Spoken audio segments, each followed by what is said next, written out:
Mr. Chair, how Yes. can we be sure if the video that is going to be presented before the committee is totally unedited? We will...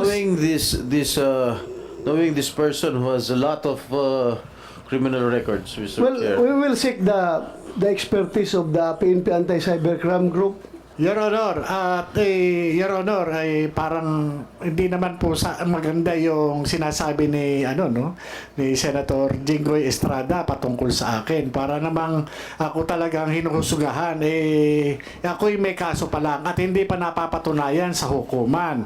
Hindi kagaya po ang ating butihing senador na-convict na po. Ay, wag naman po. Alam mo, Mr. Morales, alam mo, Mr. Senator Morales, Jinggoy, please. huwag mong pakikalaman yung kaso ko. Problema ko yun. Yung kaso mo ang ayusin mo. Your Honor, ang kaso ko po, Your Honor, hinaharap ko naman po. Please, At ako hindi ko po Order. Please, silence. Sabi mo na ako raw ay hindi marunong mag-imbestiga. Am I correct? Yes, Your Honor.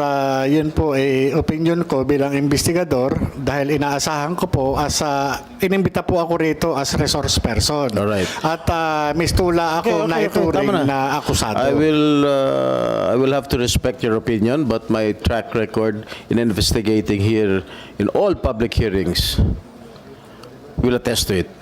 Okay? Now, the second question. Sinabi mo sa isang interview na sayang ang binabayad ng taong bayan sa akin. Yun po yung opinion ko, Your Honor. Dahil doon sa nakikita kong takbo ng Bakit sayang ang bayad? Your Honor. Dahil ako, ginagawa ko, tinutupad ko ang aking sinumpaan tungkulin bilang inyong senador at kine-question mo ba ang 15 milyong Pilipino na bumoto sa akin? Dahil sinabi mo, sayang ang binabayad nila sa akin. Your Honor, yun po yung opinion ko, gawa ng ako po ay isang investigador. Ang investigador po, nag-extract po ng information, nag-elicit po ng information upang makuha mismo yung yung ninanais dun sa subject matter.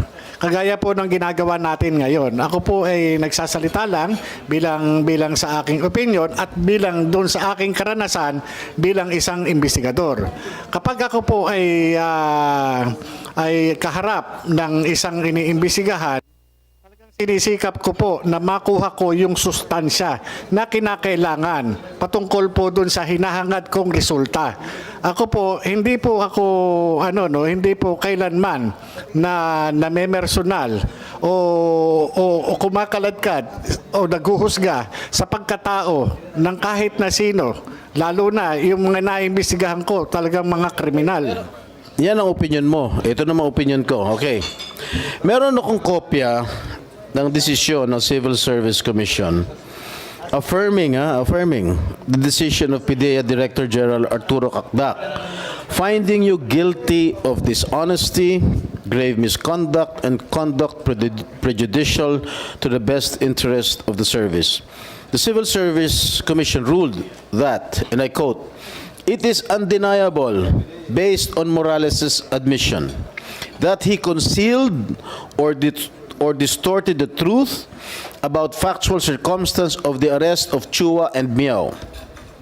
Morales' earlier statement that the arrest was a result of a lawful arrest and later, take note, retracted the same is telltale proof of dishonesty.